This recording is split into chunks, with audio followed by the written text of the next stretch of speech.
Hi, it's time for another verb of the day. Today's verb is confirm. Let's take a moment to look at some of the definitions or the ways that we use this verb.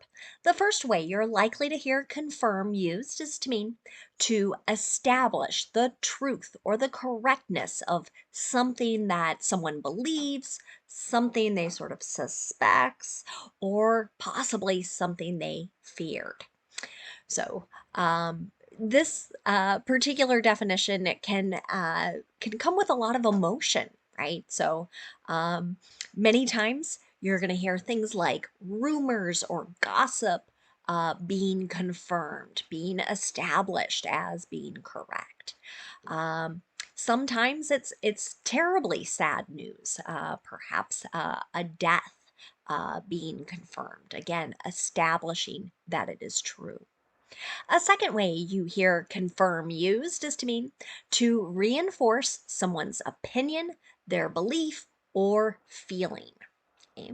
So sometimes, right, we have particular thoughts, we think something might be the case or it might be true, but then someone says or does something else that makes you think, oh, yes, yes, that original thought, it was correct, or that original belief. A third way the verb confirm gets used is to mean to make a tentative arrangement or appointment definite.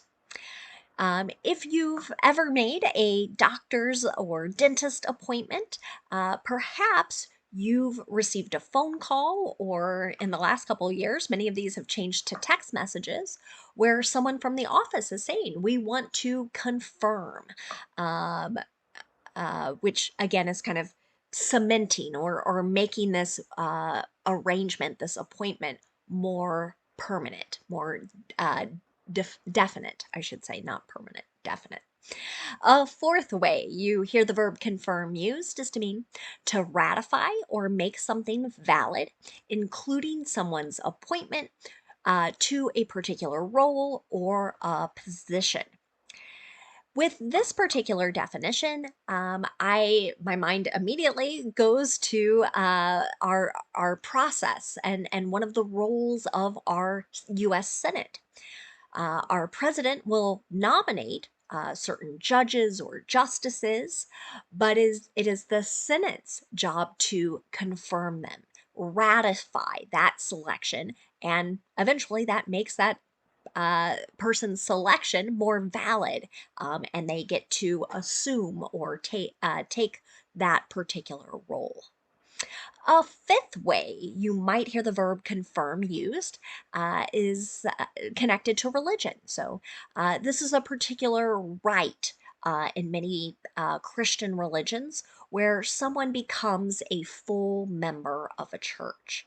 So, this can sometimes occur in the early to late teens. It doesn't happen in every faith. But usually there's kind of a process or a period of study, making sure that someone is willing and able and interested in becoming a full member of that particular faith. You should know that confirm is a regular verb. To make the progressive form of this verb, all I need to do is add ing to form confirming. The past tense and participle forms of this verb can be made by adding ed. Our base verb, confirm, ends in a voiced M sound. And this means our ed ending is just going to make a D sound. And I'm not adding an extra syllable as I say it. It should sound like this: confirmed, confirmed. Now, I just have one phrasal verb for us to look at today, and it's very much connected to the last definition we just discussed. So, if you encounter the phrasal verb confirm in, many times we're talking about incorporating someone, a person, in a rather official way into a religion through study and through a ceremony quite frequently. An example of this might be the teens were confirmed in the church last weekend. Right? So here, this sort of implies the ceremony was held and kind of they are official members now of this particular church. Now let's move on and do some verb tense practice with our verb of the day. Today, we'll practice the present progressive and the simple future with a focus on be going to. Let's start with the present progressive. We use this verb tense many times to talk about actions that are happening now or that are in progress during a time period that hasn't been completed yet. Some teachers and some textbooks call this the present continuous, and that's perfectly fine. Present progressive, present continuous, they mean the same things. The reason I use present progressive with my students is I try and help them remember that the two P's indicate to me that I need two parts to form my verb. So the first part of my verb is going to be a present form of be, and then the second form is going to be an ing ending on a verb. Okay? So in the affirmative, what you're going to see is a subject. That subject is I. You'll use am, and then the ing form of the verb.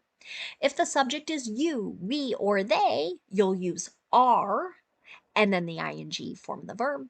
And if your subject is he, she, or it, you'll use is, and then the ing form of the verb.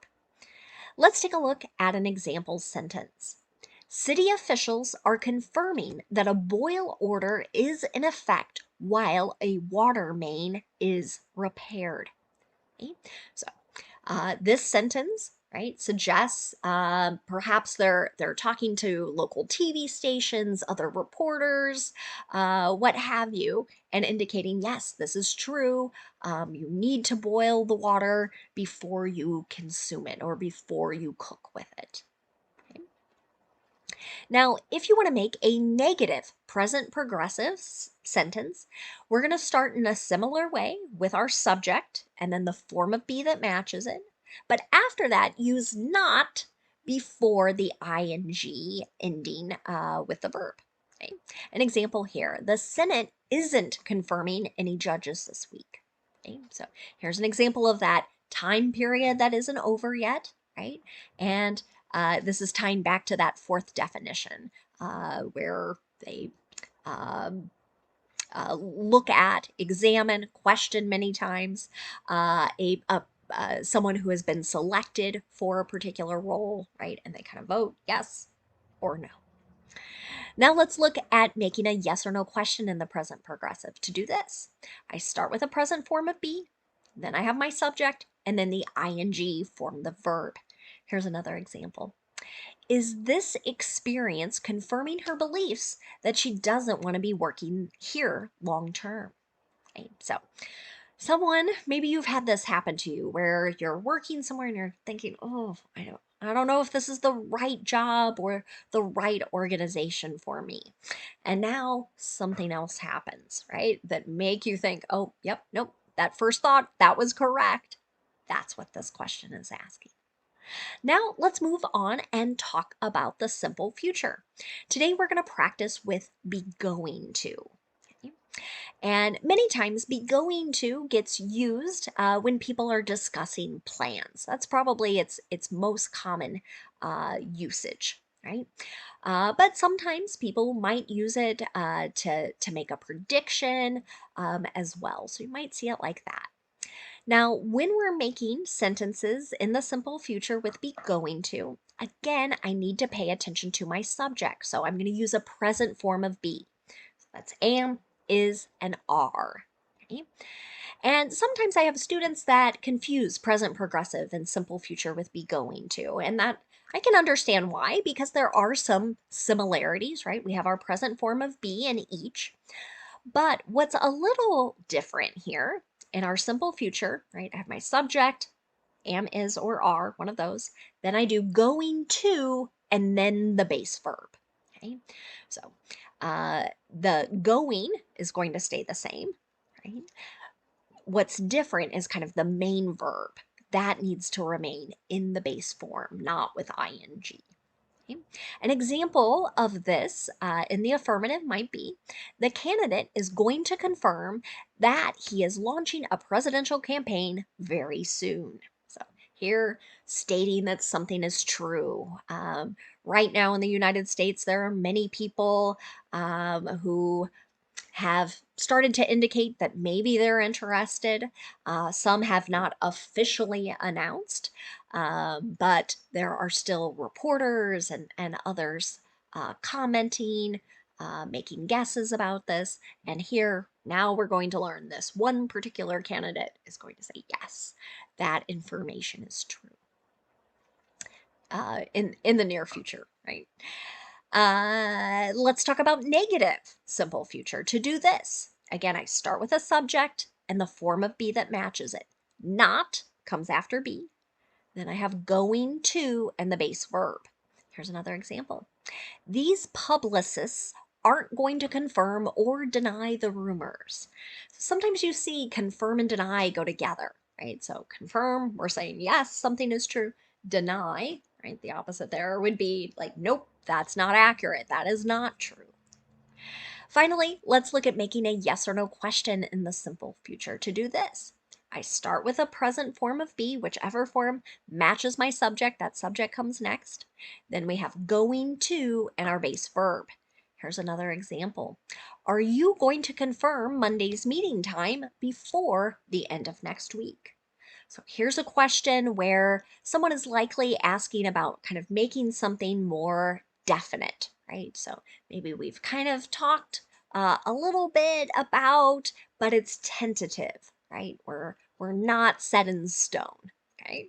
This yes or no question is asking kind of about our plans to make something more definite. Now, let's spend a moment looking at some words that are related to our verb confirm. The first word we're going to look at is the noun confirmation. Okay? This noun can be used in a couple different ways. One would be to refer to the action of confirming something or the state of being confirmed.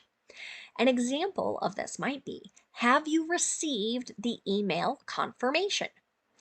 This is something you might be receiving regularly if you're signing up for things or perhaps even purchasing things, right? Where you uh, get some sort of indication back, right?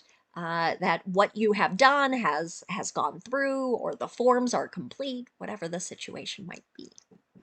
The second way you hear the noun confirmation used is in regards to that religious ceremony, the rite where somebody becomes a full member of a church.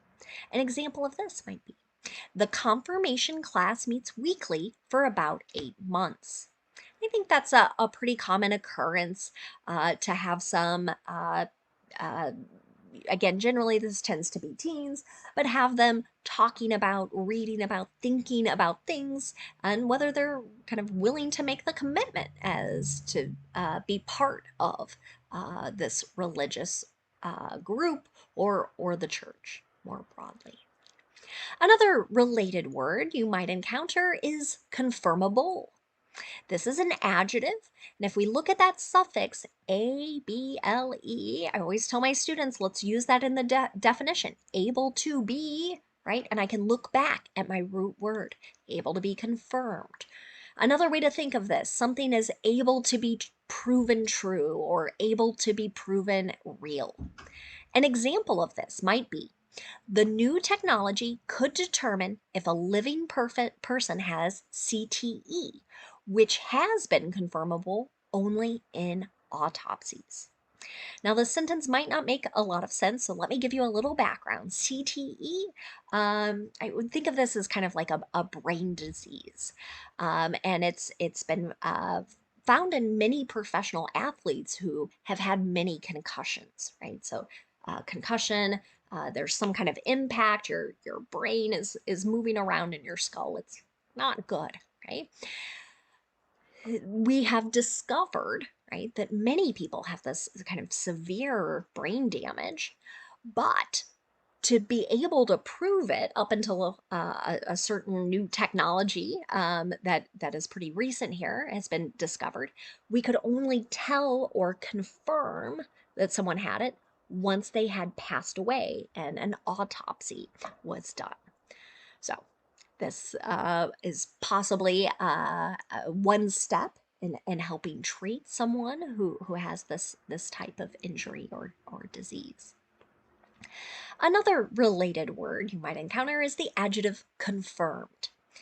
Many times when we're using this, we're talking about something that is firmly established.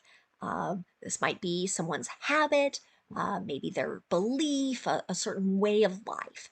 And when we're describing something in this way, we're suggesting that it's not likely to change.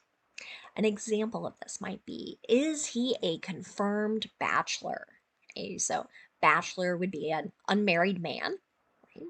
And for some people, they're not interested in changing that way of life. They're not interested in being partnered. That's certainly a choice. So here, maybe someone else is kind of interested and they want to know, like, would he be open possibly to having a relationship or having a partner? Thank you so much for watching today's video. I hope you have a great day.